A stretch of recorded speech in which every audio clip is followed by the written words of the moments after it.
सेठ आबिद पाकिस्तान के एक नामवर कारोबारी शख्सियत थे जिनका नाम न सिर्फ मुल्की बल्कि बैन अल-अक़वामी सतह पर भी मशहूर था।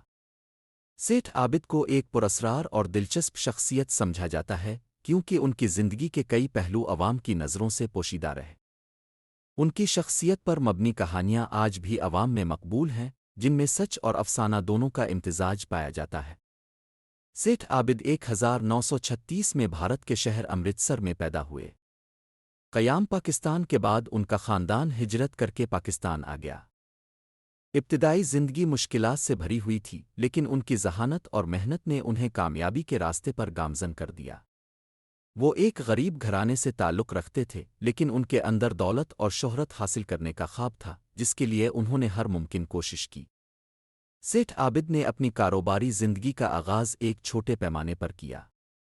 वो कारोबारी मौक़े की तलाश में रहते थे और जल्द ही सोने की स्मगलिंग जैसे मुतनाज़ा कारोबार में शामिल हो गए।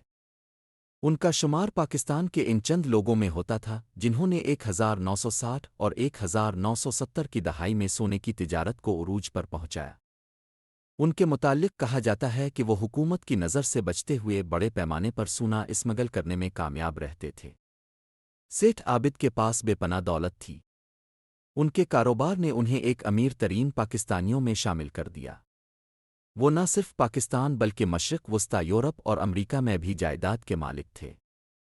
उनकी सखावत के कई किस्से मशहूर हैं, जिनमें वो लोगों की खुफिया तौर पर मदद करते थे। सेठ आबिद की शख्सियत पुरस्रारियत से भरपूर थी।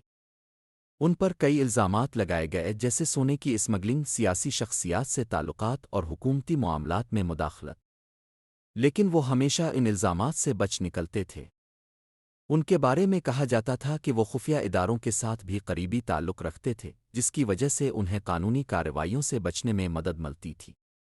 सेठ आबिद को फलाही कामों में भी ख़ास दिलचस्पी थी। उन्होंने अस्पताल, स्कूल और दीगर फलाही इदारे कायम किए। उनके करीबी लोगों का कहना है कि वो अपनी दौलत का एक बड़ा हिस्सा ज़रूरतमंदों की मदद के लिए खर्च करते थे। सेठ आबिद का इंतकाल 2021 में हुआ। उनकी वफ़ात के बाद भी उनकी शख्सियत के बारे में कहानियाँ सुनाई जाती हैं। उनकी ज़िंदगी एक सबक है कि किस तरह एक शख्स अपनी मेहनत, ज़हानत और मौके परस्ती से बुलंद मकाम हासिल कर सकता है, चाहे इसका रास्ता कितना ही मुतनाज़ा क्यों ना हो।